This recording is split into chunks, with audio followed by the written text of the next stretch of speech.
தாக்குதல்கள் மிக பெருமளவுல ரஷ்யாக்குள்ளயும் சரி, உக்ரைன்குள்ளயும் சரி, இந்த மிசைல்களை யூஸ் பண்ணி, ட்ரோன்களை யூஸ் பண்ணி பண்ணிட்டு இருக்காங்க. அதுவும் மக்கள் வாழும் குடியிருப்பு பகுதி, 2வது இண்டஸ்ட்ரீஸ், யூனிவர்சிட்டிஸ்ன்னு பல பகுதியிலயும் இருதரப்புலயும் தாக்குதல் பண்ணிட்டு இருக்காங்க. அது ரஷ்யாக்குள்ளலாம் ஆயில் இப்போ இந்த ஆயில் ரிஃபைனரிஸ் மேல தாக்குதல் பண்ணிருக்காங்க. உக்ரைன்குள்ளலாம் யூனிவர்சிட்டிஸ் போல முக்கியமான பகுதிகளில் தாக்குதல் பிரம்மாண்டமா நடந்துகிட்டு இருக்கு. இப்போ சைட்ல ஒரு வீடியோ பதிவு லோட் ஆயிருக்கும். இது கார்வி ரீன் பகுதியில் நடந்த ஒரு தாக்குதல்கள். உக்ரைன் தரப்புலயே வந்து பாத்தீங்கன்னா எப்படி அந்த டைட்டில் வைக்கிறாங்க அப்படின்னா, டூ இஸ்கந்தர் விசிட்டட் கார்வீரிங் அப்படிங்கிறது போல வைக்கிறாங்க. அதாவது புரிஞ்சுக்கிறது நார்மல் பார்ட் ஆஃப் லைஃபா மாறிடுச்சு. அது தினமும் நடக்கக்கூடிய ஒரு விஷயம் அப்படிங்கிறது போல தெரிஞ்சுக்க முடியுது. ஆனா இழப்புகள், உயிரிழப்புகள் பெருமளவுல இருக்கு. இதுல என்ன ஒரு விஷயம்னா, இந்த கார்வீரிங்ல 2 பெல்லிஸ்டிக் மிசைல், இஸ்காந்தர் பெல்லிஸ்டிக் மிசைல் அடிச்சுக்கிறாங்க ரஷ்யா இருந்து. இப்போ இதுக்கு வந்து பாத்தீங்கன்னா டேனிஷோட F-16 இன்ஸ்ட்ரக்டர் இறந்துட்டாரு, அவரோட நண்பர் அப்படிங்கிறது போல ஒரு நபர் வந்து பாத்தீங்கன்னா ஒரு டெலகிராம் சேனல் இது போல எக்ஸ் இது போல இணையதளங்கள்ல ஷேர் ஆயிட்டு இருக்கு. உண்மையா பொய்யா நம்மளுக்கு தெரியாது. ஆனா சில முக்கியமான நபர்கள் இறந்துட்டாங்க அப்படிங்கிறது போல உக்ரைன் தரப்புன்னு சொல்றாங்க. உறுதிப்படுத்தப்பட்ட தகவல் இல்ல, மேபி இருக்கலாம், எல்லாமே போல நம்மளுக்கு தெரியாது. வதந்திகள் தான் இது எல்லாமே. மெயின் ஸ்ட்ரீம் மீடியால ஏதாவது வந்துச்சு அப்படின்னா, டேனிஷ் அரசாங்கம் ஏதாவது சொல்றாங்க அப்படின்னா அடுத்தடுத்த பையில பார்க்க ஆரம்பிக்கலாம். அப்புறம் இந்த தாக்குதல்ங்கிறது கார்வீரிக்கு மட்டும் இல்ல, அடுத்தது கீவ்லயும் வந்து பாத்தீங்கன்னா பொதுமக்கள் வாழும் பகுதியில தாக்குதல் பண்ணாலும் குழந்தைகள் எல்லாம் பாதிப்படைகிறாங்க தாக்குதல்ல அப்படின்ற குற்றச்சாட்டுகள் வருது. ஆனா ரஷ்ய தரப்பு வந்து இல்ல, எல்லா இடத்துலயும் மிலிட்டரி இன்ஸ்டலேஷன் அப்படிங்கிற குற்றச்சாட்டுகள் வைக்கிறாங்க. எது எப்படியோ அடுத்தது வந்து பாத்தீங்கன்னா ஜாப்ரோசிஷியால தொடர்ந்து ரஷ்ய தரப்பு வந்து தாக்குதல் பண்றாங்க. அதுவும் குறி வச்சு அடிக்கிறாங்க அப்படிங்கிறதோட சொல்லப்பட்டு வருது. ஜாப்ரோசிஷியால பெருமளவுல டிஃபென்ஸுக்காக உக்ரைன் தயாராயிட்டு இருக்காங்க. மேபி இங்க ஒரு பிரேக் த்ரூ இருக்கலாம் அப்படிங்கிறதுக்காக. அந்த ஒரு காரணத்தினால கூட ரஷ்ய தரப்பு வந்து பாத்தீங்கன்னா இந்த பகுதியில தாக்குதல் பண்ணலாம். ஏன்னா அதை தடுக்குன்றதுக்காக அதிகமான உக்ரைனோட வீரர்கள், மிக முக்கியமான நபர்கள் இங்க இருக்கலாம். அது தெரிஞ்சுக்கிட்டா தாக்குதல் பண்றாங்க அப்படின்ற கேள்விகள் வருது. இப்போ இதே போல வந்து பாத்தீங்கன்னா ரஷ்யாவோட கலுகா ஒப்லாஸ்ட், டூலா ஒப்லாஸ்ட் இது போல இருக்கக்கூடிய ஆயில் டிப்போஸ் எல்லாம் தாக்குதல் நடக்குது. 2வது எனாங்கல்ஸ் ஏர்பேஸ் இருக்கு இல்லையா, அது பக்கத்துல வந்து பாத்தீங்கன்னா பப்ஜி விளையாடுறவங்களுக்கு இந்த பேரு நல்லா பரிச்சயமா இருக்கும்னு நினைக்கிறேன். அடுத்து வந்து பாத்தீங்கன்னா அந்த ஏர்பேஸ் இருக்கு இல்லையா, அந்த ஏர்பேஸ்ல வந்து ஆயில் டிப்போ இருக்கும். அந்த ஆயில் டிப்போல 3-4 நாளா எரியுதுங்க தீ அப்படிங்கிறத சொல்றாங்க. இதுக்கு முன்னாடி தத்தரிஸ்தான்ல 8 நாளா எரியுதுங்க அப்படிங்கிற சொல்லிட்டு இருக்காங்க. ஆனாலும் திரும்ப திரும்ப வந்து பாத்தீங்கன்னா அந்த இடத்துல தாக்குதல் நடக்குது. இந்த ஒரான்ஸ் ஒப்லாஸ்ட் இதெல்லாம் வந்து கேட்டு கேட்டு புளிச்சே போச்சு. அந்த ஆயில் டிப்போ இருக்கும், 10 எரிஞ்சுக்கிட்டு இருக்கு. ஆயில் இருந்துன்னா 10 எரியத்தானே செய்யும். எல்லாம் முடிஞ்சதுக்கு அப்புறமா ஒரு இடத்துல ஓட்டையா இருக்கு, அதை சீல் வச்சு அடிச்சதுக்கு அப்புறம் திருப்பி அதே இடத்துல ரெசிஸ்ட் ஆரம்பிச்சிடறாங்க. இவங்க திருப்பி ட்ரோனை போட்டு விட்டுறாங்க. அது திருப்பி ஒரு 4-5 நாளுக்கு எரிஞ்சுக்கிட்டு இருக்கு. இதே தான் வேலையா இருக்கு இருதரப்புலையும். மாறி மாறி ட்ரோன்களை விட்டு அடிச்சுட்டு இருக்காங்க. இதுல இழப்புகள் அப்படிங்கிறது மக்களுக்கு அப்படிங்கிறது போல மாற ஆரம்பிச்சிருக்கு. அது மட்டும் இல்லாம இது போல இங்க ரஷ்யா உக்ரைனுக்குள்ள இது போல வெடி விபத்துகள் நடக்குதுன்னா ஓகே. ஜெர்மனில வந்து பாத்தீங்கன்னா பிரவேரி இந்த பகுதியில வந்து பாத்தீங்கன்னா ஒரு ஆயில் ரிஃபைனரி இருந்துக்குது, ஆயில் டிப்போ. அது மேல வந்து பாத்தீங்கன்னா ஒரு வெடி விபத்து நடந்திருக்கு, தீப்பிடிச்சு எரிய ஆரம்பிச்சிச்சு அப்படின்னு சொல்லப்பட்டு வருது. ஏன்னா டாக்ஸிக்கான விஷயங்கள் வந்து பாத்தீங்கன்னா பரவிட்டு இருக்கு. அது ஜெர்மனியில் பரவுனா யூரோப்புக்கே பிரச்சனையா இருக்கிற மாதிரி பேசிட்டு இருக்காங்க. அப்போ ஆயில் ரிஃபைனரி அடிச்சுக்கிறாங்கன்னா இருதரப்புலையும் அப்புறம் அப்படித்தானுங்க அங்க இருக்கிற மக்கள் எல்லாம் ஃபீல் பண்ணுவாங்க அப்படிங்கிறது போல இருக்கு. இந்த ட்ரோன் யூசேஜ்னா வந்து பாத்தீங்கன்னா இன்ஃப்ராஸ்ட்ரக்சர், எலக்ட்ரிக்கல் இன்ஃப்ராஸ்ட்ரக்சர், இந்த மக்கள் யூஸ் பண்ணக்கூடிய எனர்ஜி இன்ஃப்ராஸ்ட்ரக்சர் மேலாம் கொஞ்சம் பயன்படுத்தாம இருங்களேன் பார்ப்போம் அப்படிங்கிறது போல பல அனலிஸ்ட் தரப்பு வந்து கருத்துக்கள் இருக்கு. அதுக்காக ஒரு அக்ரிமெண்ட் போடணும். அதுக்கு தான் உக்ரைன் ட்ரை பண்றாங்க. அதனாலதான் ரஷ்யாவோட எனர்ஜி இன்ஃப்ராஸ்ட்ரக்சர் மேல அடிக்கிறாங்க. அதுவும் குறிப்பா இந்த டர்க் ஸ்ட்ரீம் பைப்லைனோட பம்ப் ஸ்டேஷன்ல அடிச்சாங்க, ட்ரை பண்ணாங்க இல்லையா உக்ரைன் தரப்பு வந்து.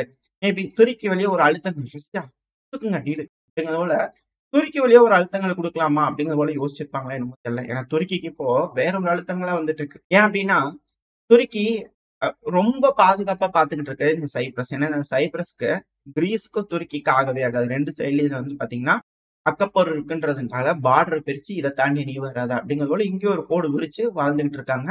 அதுலயும் சில பகுதியில் வந்து பாத்தீங்கன்னா பிரிட்டிஷ் எங்களுது அப்படிங்கிறது போல காலனி வச்சுக்கிறாங்க, பேஸ் வச்சுக்கிறாங்க. இப்ப அமெரிக்கா என்ன நினைக்கிறாங்கன்னா சைப்ரஸ் இருக்குல்ல, ஆயுதம் வாங்கிக்கப்பா, வேணுங்கிற அளவுக்கு வாங்கிக்கோ, ஒன்னும் பிரச்சனை இல்லை, இதுக்கு மேல எந்த தடையும் இல்லை அப்படிங்கிற பைடன் அரசாங்கம் வந்து பாத்தீங்கன்னா போகக்கூடிய நேரங்கள்ல பாருங்க என்னென்ன செஞ்சுட்டு போறாங்க. ட்ரம்ப் அவர்களுக்கு ஏதுவா எல்லா விஷயம் செஞ்சுட்டு போறாங்க. ஸோ பைடன் அவர்கள் இது போல ஒரு அக்ரிமெண்ட்டை போட்டு போயிட்டாங்க. சைப்ரஸோட அரசாங்கம் வந்து கோடான கோடி நன்றிகள் தலைவரே அப்படிங்கிறது போல பைடன் அவர்களுக்கு பாராட்டு கடிதம்ல எழுதிக்கிறாங்க. ஸோ அதிகமான ஆயுதங்கள் சைப்ரஸ் வாங்குவோம் அப்படின்ற கேள்விகள் இருக்கு. சைப்ரஸ்ல அதிகமான ஆயுதங்கள் வந்ததுன்னா ஒருவேளை துருக்கிக்கு த்ரெட்டன் பண்றாங்களா? துருக்கிக்கும் கணிசமான அளவுல பாப்புலேஷன் இருக்கு, கிரீஸுக்கும் கணிசமான அளவுல பாப்புலேஷன் இருக்கு. அந்த மேப் எடுத்து பாத்தீங்கன்னாலே சரிவர பிரிஞ்சு இங்கேயும் வந்து பாத்தீங்கன்னா ஐநா சபையோட பீஸ் கீப்பிங் ஃபோர்ஸ் எல்லாம் நிப்பாட்டி வச்சிருப்பாங்க. இதை தாண்டி வரக்கூடாது. நடுவுலுக்கெல்லாம் வந்து கிரே ஜோன் அப்படிங்கிற பிரிச்சு வச்சிருப்பாங்க. அந்த ஒரு தீவுக்குள்ளேயே அப்பேற்பட்ட ஒரு சண்டை. சரி, ஓகே. இப்போ ஒரு வேலை துருக்கி வந்து பாத்தீங்கன்னா இந்த சிரியாக்குள்ள பெருமளவுல அவங்களோட இன்ஃபுளுன்ஸை கொடுக்குறாங்க அப்படின்னா சைப்ரஸ் மறந்து இப்ப துருக்கி ஓகேவா அப்படிங்கிற கேட்கற மாதிரி இருக்கு அமெரிக்க தரப்பு இருந்து. எல்லாத்துக்கும் செக் ஈஸியா வச்சிடறாங்க இல்லையா? துருக்கி என்ன மாதிரியான முடிவுகள் எடுக்க போறாங்க? அவங்க தரப்பு இருந்து கண்டனங்கள் வந்துருச்சு. மீடியா தரப்புல இருந்து பெருமளவுல பார்க்க முடியுது. ரொம்ப கிரிட்டிசைஸ் பண்ணி அதுக்கான விஷயங்கள் வருது. அப்புறம் இந்த அக்ரிமெண்ட் அப்படின்னு சொல்றதுனால இந்த அக்ரிமெண்ட் நம்ம பேசிடலாம். இந்த அக்ரிமெண்ட் அப்படிங்கிறது அர்மேனியாக்கு அமெரிக்காவுக்கு நடந்துச்சு. இப்ப அங்க நடந்ததுனால என்னமோ தெரியல, செக்யூரிட்டி அக்ரிமெண்ட் தான். ரஷ்ய அதிபர் வந்து பாத்தீங்கன்னா அர்மேனியாவோட அதிபர் பெஷிஷ்கியான் அவர்கள் இருக்காங்க, கால் பண்ணி என்னப்பா நம்ம பேசிக்கிறாமா, என்னாச்சு, நம்ம இரு நாட்டு உறவை பத்தி பேசிக்கலாமா அப்படிங்கிற ரஷ்ய அதிபர் விளாடிமிர் புட்டின் அவர்கள் போன் பண்ணிக்கிறாரு. பார்ப்போம், அவர் பேசிக்கிறாரு. நல்லிணக்கத்துல பைலேட்டரல் டைப்ஸ் பத்தி எல்லாம் பேசிக்கிறாங்க, என்னன்னு தெரியல. பார்ப்போம். அதாவது அமெரிக்கா கூட ஒரு கையெழுத்து, ரஷ்யா கூட என்ன மாதிரியான கையெழுத்து அப்படிங்கிறது போல இருக்கு. அடுத்தது வந்து பாத்தீங்கன்னா ஈரான். இப்ப ஈரான் வந்து பாத்தீங்கன்னா ரஷ்யால ஈரானோட அதிபர் பெஷஷ்கியான் அவர்கள் வந்து பாத்தீங்கன்னா நேரா ரஷ்யாவோட அதிபர் புட்டின் அவர்களை ரஷ்யாலேயே வந்து பாத்தீங்கன்னா மீட் பண்ணி கையெழுத்து போட்டிருக்காரு செக்யூரிட்டி அக்ரிமெண்ட்ல. இந்த செக்யூரிட்டி அக்ரிமெண்ட்ல ரஷ்யா தரப்பு இருந்து கேட்கக்கூடிய சில இதுல நிறைய விஷயங்கள் இருக்கு. நான் புரிஞ்சுக்கிட்டு ரொம்ப முக்கியமான ஒரு சாராம்சம் உங்களுக்கு கேட்டு தரேன். அதாவது ரஷ்யா வந்து பாத்தீங்கன்னா ஈரானுக்கு இந்த அணு உலையில இருந்து எடுக்கக்கூடிய எலக்ட்ரிசிட்டி மின்சாரம் உற்பத்தி பண்ணுவாங்க. ஸோ அதுக்கு வந்து பாத்தீங்கன்னா உதவி பண்ணி அணு உலைகளை அமைச்சு கொடுக்குறோம். ஆனா நீங்க அதுக்கு எனக்கு ஒரு சத்தியம் பண்ணி கொடுக்கணும். என்ன சத்தியம் அப்படின்னு கேட்டீங்கன்னா இதுக்கு மேல அணு ஆயுதம் தயாரிக்கிறேன் அப்படிங்கிறது போல சொல்லக்கூடாது அப்படிங்கிறது போல ஈரான் தரப்பு வந்து கேட்டாங்க. சத்தியமா செய்ய மாட்டேங்க நானு அப்படிங்கிற போல அவங்க தரப்புன்னு சொல்லி வந்து பாத்தீங்கன்னா அங்க ஒரு அக்ரிமெண்ட் சைனா இருக்கு. இதுல என்ன ஒரு பாயிண்ட் புரிஞ்சுக்கலாம்னா இஸ்ரேலா இருக்கட்டும், மேற்குலக நாடாக இருக்கட்டும், அமெரிக்காவா இருக்கட்டும், இவங்க என்ன குற்றச்சாட்டுல இருக்கிறாங்க? ஈரான் கிட்ட என்னமோ இருக்கு, அணு ஆயுதம் இருக்கு. இப்படித்தான் எல்லா பக்கம் சிரியால இருந்து எல்லா பக்கம் சொல்லி சொல்லி எல்லாத்தையும் ஏதோ ஒண்ணு கெடுத்து விட்டுக்கிறாங்க. அந்த நாடுகளுக்குள்ள பூந்து இது புனரமைச்சுக்கிட்டு இருக்காங்க. நல் வாழ்வு வந்து பாத்தீங்கன்னா கொடுத்துக்கிட்டு இருக்காங்க. ஈராக்லாம் எந்த அளவுக்கு அப்படிங்கிறது தெரிஞ்சுக்க முடியுது. அதுக்கப்புறம் போய் பார்த்தா அங்க ஒண்ணுமே இருக்கிறது இல்ல. அது போல இங்க ஆயிடக்கூடாது இல்லையா? அதனால இதுக்கப்புறம் இந்த அணு உலைகள்லாம் வந்து பாத்தீங்கன்னா இதுக்கு மேல தாக்குதல் பண்ண முடியாது. அந்த ஒரு காரணம் ஏன்னா ரஷ்யா டேரக்டா இன்வால்வ் ஆகுறாங்க இல்லையா? அந்த ஒரு காரணத்தினால. இதுக்கு முன்னாடிலாம் ஜெர்மன் தான் வந்து பாத்தீங்கன்னா ஜெர்மனியோட கம்பெனி தான் வந்து ஈரான்ல இருந்தாங்க. அதுவே ஏகப்பட்ட பிரச்சனைகள் இருந்தது. அதுக்கப்புறமா ரஷ்யா வந்து கம்ப்ளீட்டா அதை பண்ணி ஏன்னா ஜெர்மன் டெக்னாலஜி வேற, ரஷ்யாவோட டெக்னாலஜி வேற. அதுக்கப்புறம் ஆல்ரெடி இருக்கிறத வந்து கம்ப்ளீட்டா மாடிஃபை பண்ணி ஏகப்பட்ட அக்ரிமெண்ட்ஸ் தான் பண்ணி அதை ரெடி பண்ணாங்க அணு உலைய.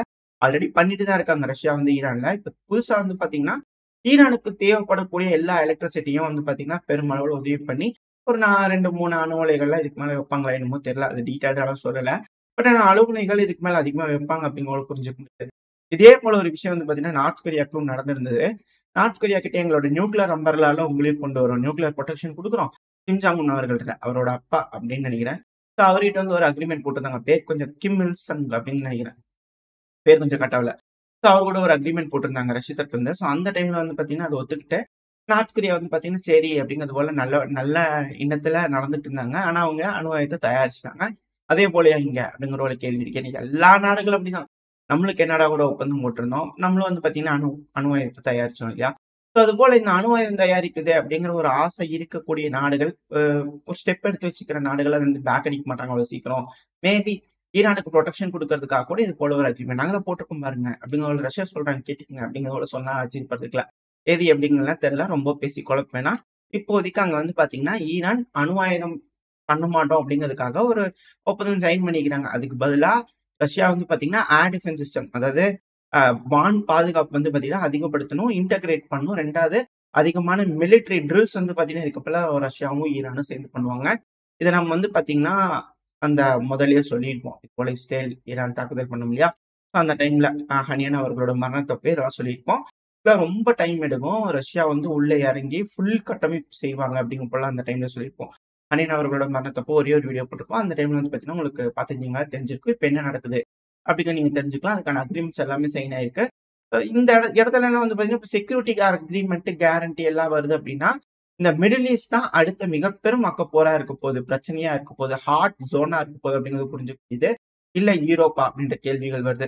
அது மட்டும் இல்லாம இப்ப அமெரிக்காலயும் வந்து பாத்தீங்கன்னா ஏகப்பட்ட சிக்கல் தான். காட்டுத்தீ பக்கம் ஒரு பக்கம் வந்து பிரச்சனை பண்ணிட்டு இருக்கு அப்படின்னா அமெரிக்கால கலிபோர்னியால இருக்கக்கூடிய ஒரு மிகப்பெரிய லித்தியம் பேட்டரி ஃபேக்டரி இருக்கு இல்லையா? அந்த ஃபேக்டரி வந்து பாத்தீங்கன்னா தீப்பிடிச்சு எரிய ஆரம்பிச்சிருக்கு. இது பெருமளவுல கட்டுப்படுத்தியாச்சுன்றாங்க. பட் ஆனா டாக்ஸிக் வந்து பாத்தீங்கன்னா காத்துல கலந்துருக்கு அப்படிங்கிற ரிப்போர்ட்ஸ் வந்துட்டு இருக்கிறதா சொல்லப்பட்டது. சைடுல ஒரு வீடியோ பதிவுலோட இருக்கும்.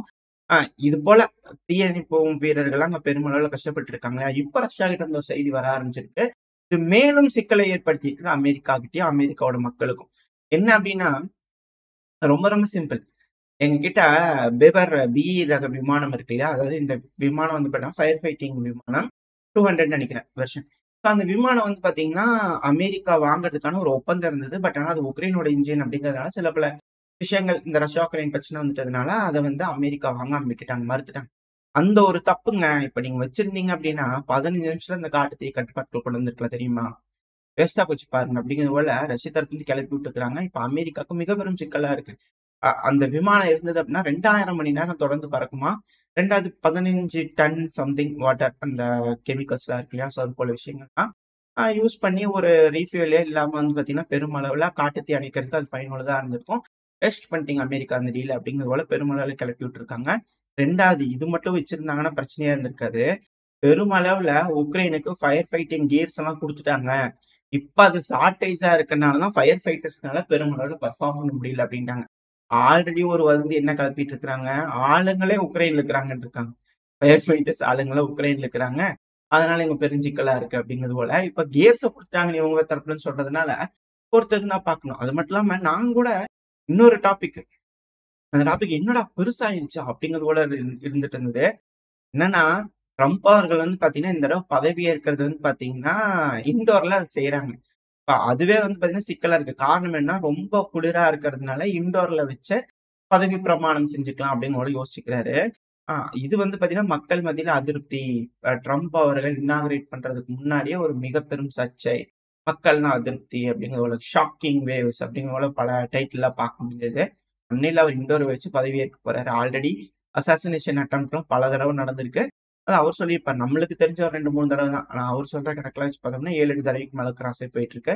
ஸோ அந்த ஒரு காரணத்தினால சேஃப்டியா இருக்கட்டும், பதவி ஏற்கிறதுக்கு அப்படிங்கிறதுக்காக இன்டோர்ல வச்சு செய்றாங்களா அப்படிங்கிறது போல கேள்விகள் இருக்கு. இருந்தாலும் குளிர் அப்படிங்கிறது ஒரு காரணம் தான். ஸோ பொறுத்திருந்து பார்ப்போம். என்ன நடக்க போது? அமெரிக்க மக்கள்லாம் இதுக்கப்புறம் என்ன மாரியான முடிவுகள் எடுக்க போறாங்க? 2வது அமெரிக்கா மக்கள் எந்த அளவுக்கு சப்போர்ட் பண்ண போறாங்க ட்ரம்ப் அவர்களோட முடிவுக்கு?